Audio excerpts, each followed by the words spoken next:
What's up, family? Welcome back to my channel. I literally just came out of the shower to do this intro for you guys.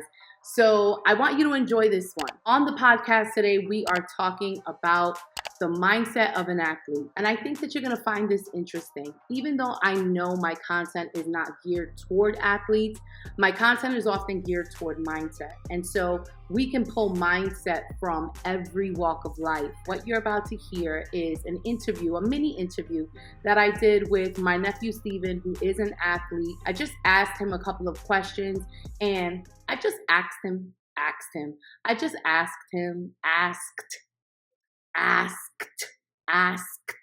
Can anybody just say that like 5 times fast?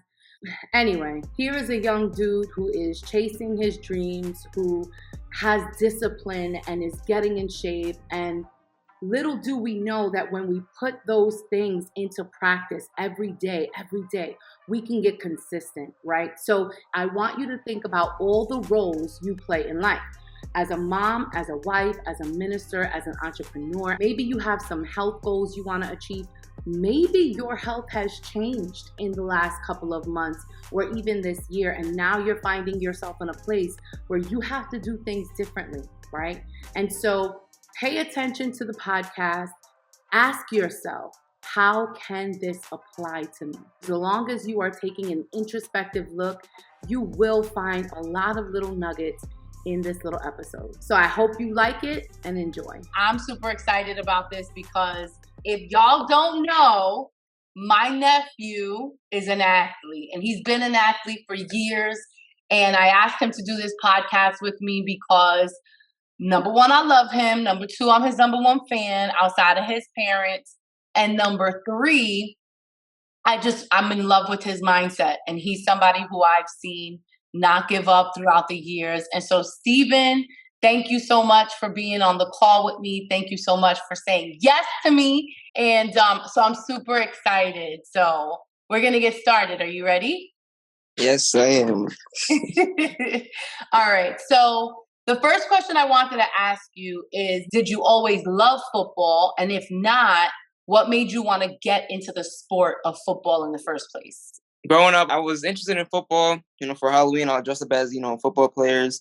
I play in the backyard, the street, and everything. My friends. And then high school came. I'll be completely honest. I only wanted to play football in high school because it was like, the TV goes, the people that play high school, they don't get picked on. They get the girls, obviously, that.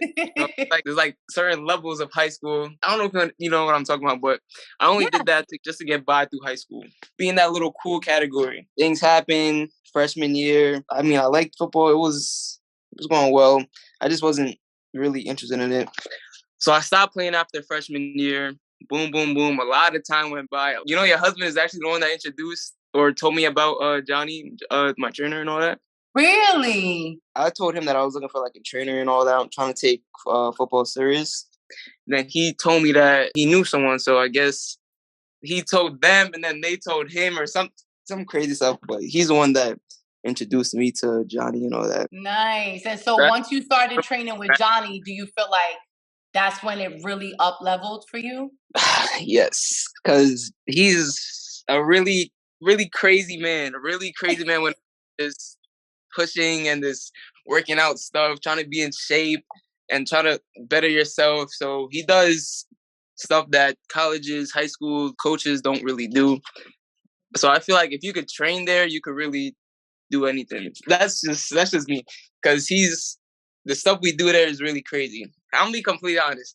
When I started doing the training and all that, I wasn't interested in football like that. I only was interested in the money. I thought that was the easiest way for me to make money with my background and my characteristics. But once I started doing it, then I was really starting to get really good at it. That's when I started taking it more serious because I could actually see a future day by day, being consistent and start seeing progress. The money is not the main thing now.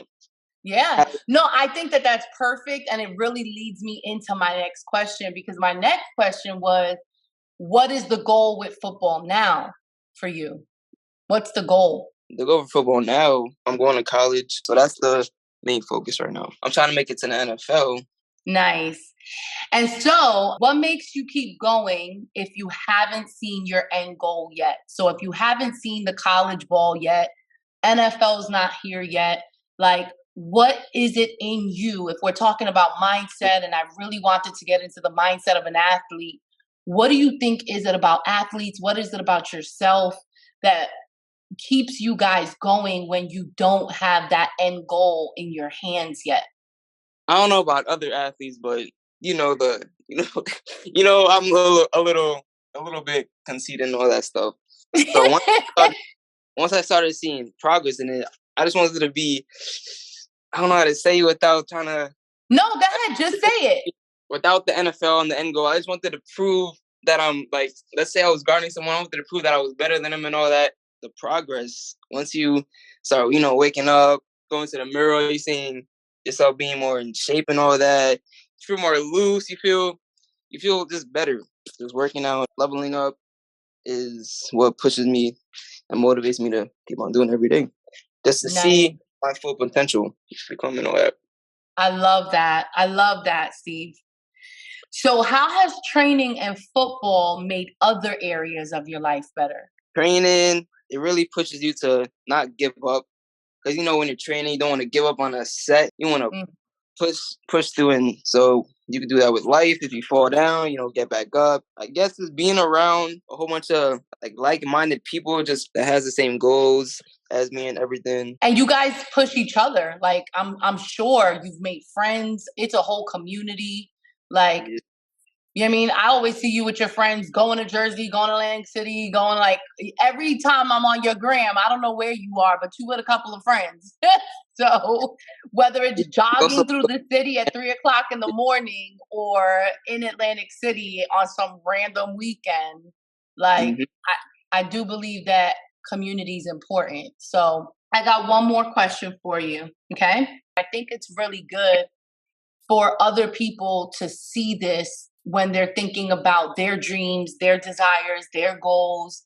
You mhm, said a really lot of beautiful things here today. You talked about progress. You talked about how, you can use this in your real life. Like working out is not just working out, but it's about progress too. yeah, Um, for you, I know the goal, right?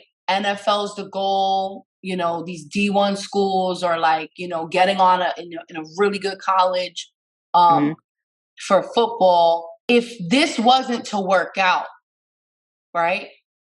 What have you learned? What can you take with you that you'll say, like, yo, even if this never works out for me, I've learned so much through training and football. Like, what else can you see yourself doing, or where else can you see yourself going? What is it that football has built inside of you, like that feels like, like I'm not quitting? What is that for you? If football doesn't work out, my plan B was to, start a clothing brand. Either plan A or plan B will definitely work 1,000%. Either plan A or plan B will work 100%. I promise you. It's been a lot of obstacles. 3 years, how I couldn't play football and all that. A whole bunch of things, but I didn't let that bother me. I still kept going. But if I was to take something away, if this doesn't work, I think I'm a decently disciplined person. So if I were to do a different job, I'll be good at that, or anything I pursue in life. I think if I take the time out the day, I think I'll be good at it. Just because Nice. trained and all that, when really it's been like 3 years and I haven't played football yet, but I still was training during that whole entire thing, doing 3 days, 2 days. It's a lot of work. So I guess discipline. Yeah, discipline is something that you can take anywhere with you. And I love that you said that, because no matter what you pursue, whether it's the clothing line, NFL, both, like, you're an entrepreneur. At the end of the day, I just know you're a hustler, you're an entrepreneur. You've always thought outside the box. You knew that, like, the way that the school system is set up, it's not necessarily built for entrepreneurs. I'm just like, y'all just want to train me to do one thing one way, and that's just not how my mind works. Yeah. Yet entrepreneurs are some of the most disciplined people I have ever seen in my life. And if it's one thing that I could say about you, baby, is that you are a disciplined person. And this was a dope podcast, man. And I just know that with any option you choose and with all the opportunities out here in the world, discipline is going to get you there. And I'm excited for you, for your journey. And I'm so happy that you said yes to this podcast. Thank you for having me. Maybe I'll come again. I don't know. maybe when you in the NFL or you got your clothing line, then we could talk about it again and chop it up. Mm-hmm. All right, Papa. I love you. Thank you so much. And we'll talk soon. Yeah. So that's it. Thank you so much for listening and coming to the channel, just spending a little bit of time with me. Let me know what kind of content you want to hear down in the comments. I don't do this channel for myself, so I'm always interested in what you guys want to hear. Whether it's mindset, gospel, entrepreneurship, motherhood. I just know that every day I'm seeking to get better. I know you're seeking to get better. And so I love you and I mean it. Till next time. Peace.